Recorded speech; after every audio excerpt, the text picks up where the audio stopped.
Tonight we are traveling back to a time of powdered wigs, questionable plumbing, and a tax dispute that got wildly out of hand. Daily life in America, 250 years ago. Forget the dignified oil paintings of founders in spotless stockings. The truth is, the average colonist smelled like a campfire that lost a fight with a barnyard, and you almost certainly would not last a week. So dim the lights, get comfortable, and let us wonder about a few things.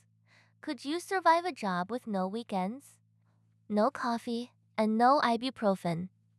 Would you trust a doctor whose primary medical instrument is a jar of leeches and an unearned sense of confidence? Congratulations!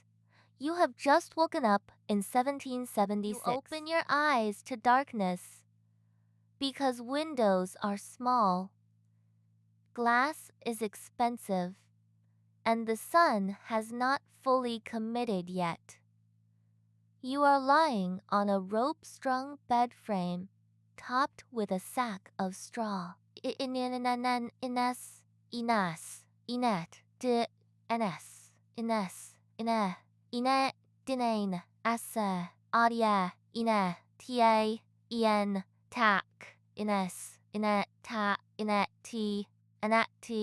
Allies, yes, we, inne, I, finne, teen, I, and t, yeah, inek, I, yes, inek, e, ene, I, den, t, wa, inanan, ines, inat, inat,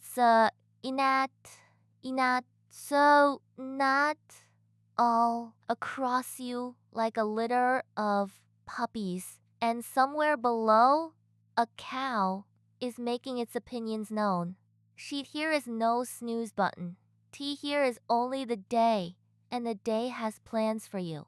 You wake not refreshed. You wake recruited. But before you can do anything else, T here is one urgent piece of business that will not wait, and it involves a ceramic pot and a long, undignified walk. Inside, your option is a chamber pot, a humble ceramic vessel kept under the bed and shared by the entire household with a generosity nobody asked for. If you prefer the great outdoors, tea here is the privy, a small wooden shoe out back perched over a pit, offering you a splintered seat, think a spider community, and a fragrance that announces itself from 30 feet away. Tea here is no soft paper here. People make do with rags, corn cobs, leaves, or pages from last year's almanac. You will never look at a roll of toilet paper the same way again. Now it is time to get dressed. And somehow, that is a project. Underneath everything goes the shift, a long linen garment you basically live in and rarely take off. Then come the layers. Wool stockings held up with garters, breeches or petticoats. A waistcoat stays if you are a woman, all fastened with an alarming number of pins, laces, and faith. There are no zippers, no elastic, and certainly no pockets sewn into anything. So you tie a separate pouch around your waist, like a fanny pack with delusions of dignity. Getting dressed is a full production, which is convenient because you will wear most of this for days, possibly weeks. Comfort was never the goal. Survival and modesty were. Breakfast. I want you to lower your expectations into the cellar. There are no eggs Benedict, no sizzling bacon, and absolutely no coffee gurgling helpfully in the corner. What you get is mush. Cornmeal boiled in water until it surrenders, sometimes with a splash of milk if the cow is feeling charitable. To drink, cider, even at sunrise, even for the children. Plain water is regarded with suspicion, often for good reason, since wells and streams can carry illness. Tea has become politically radioactive after the famous fuss in Boston Harbor. Coffee is around, but costs a small fortune. So you raise your morning mug of cider, and you start your day with a faint civic-minded buzz. It is time to work. And the work never ends. The farmer rises before dawn and heads to the fields,